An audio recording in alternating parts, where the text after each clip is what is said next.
Do you want to know what really sucks? The Democratic Party leadership. They're spineless. They remind me of Charlie Brown. Every single time Lucy, the Republicans, showed them the football, they believe that this time will be different than the previous hundreds of times. This time, the Republicans won't be hypocrites.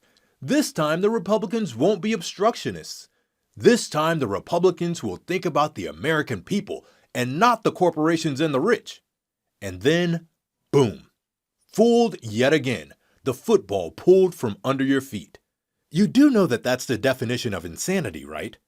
Democrats keep doing the same thing, trusting the Republicans over and over again, expecting a different result. The Republicans may be selfish, evil bastards, but at least they have some cojones.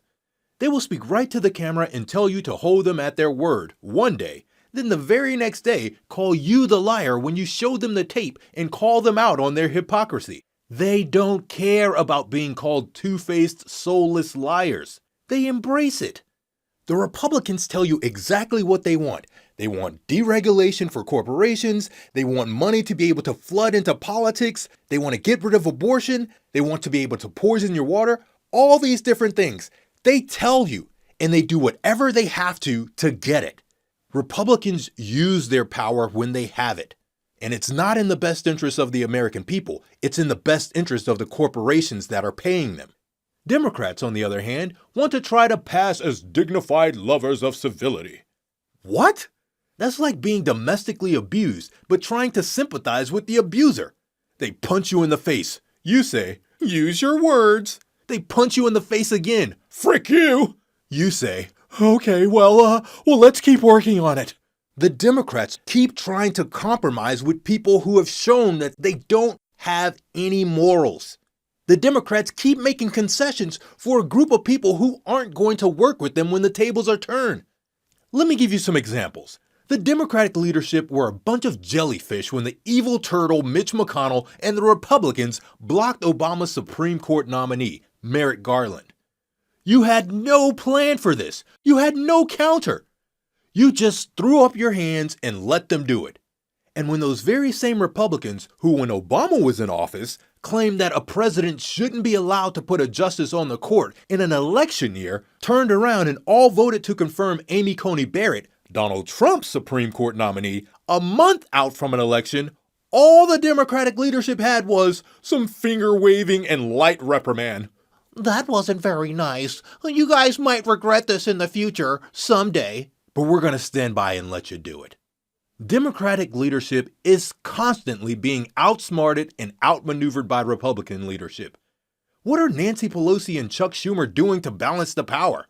Sure, Nancy went viral tearing up Trump's big brain State of the Union speech and clapping in his face. It was so sassy and bold.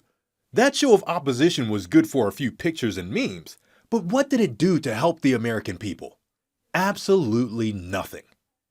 Democrats impeached Trump for trying to pressure Ukraine into providing dirt on Joe Biden. Really? That's all?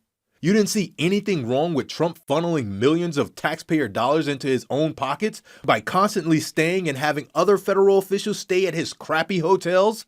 You didn't have any issue with his totally unqualified daughter Ivanka suddenly getting 10 Chinese patents after her father put the squeeze on China? You all were okay with Trump breaking campaign finance laws and paying hush money to porn stars. You saw no need to add any of these things to the articles of impeachment? Democratic leaders actually thought that they were going to be able to persuade Republicans to turn on Trump and to vote to remove him from office. A Republican voting to remove a Republican president from office? Really? Ted Cruz stood by and let Donald Trump call his wife ugly. He stood by and let Trump make claims that his father was involved in Kennedy's assassination. He let Trump dub him Lying Ted. And then what did Ted Cruz do? He jumped on the Trump train, campaigned for him, and supported him. The Democratic leadership expected him to vote Trump out. Lindsey Graham called Trump a moron and a kook. He dragged Trump's name through the mud, calling him a race-baiting, xenophobic bigot. He then put on his second face, went into the locker room and got all dolled up in his pretty little cheerleader outfit and became the biggest Trump sycophant. Democratic leaders expected him to vote Trump out. The Democratic Party needs some new blood in the leadership ranks. People who aren't going to hug up on politicians who violate the rules and the law. Dianne Feinstein, I'm talking to you. Instead of embracing Lindsey Graham for violating the Hatch Act after he begged for campaign donations while performing in an official capacity, you should have been calling him out.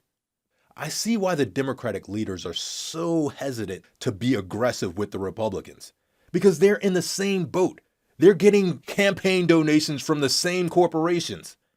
The Democrats need leaders who don't mind being attacked by Republicans because they are more than capable of countering.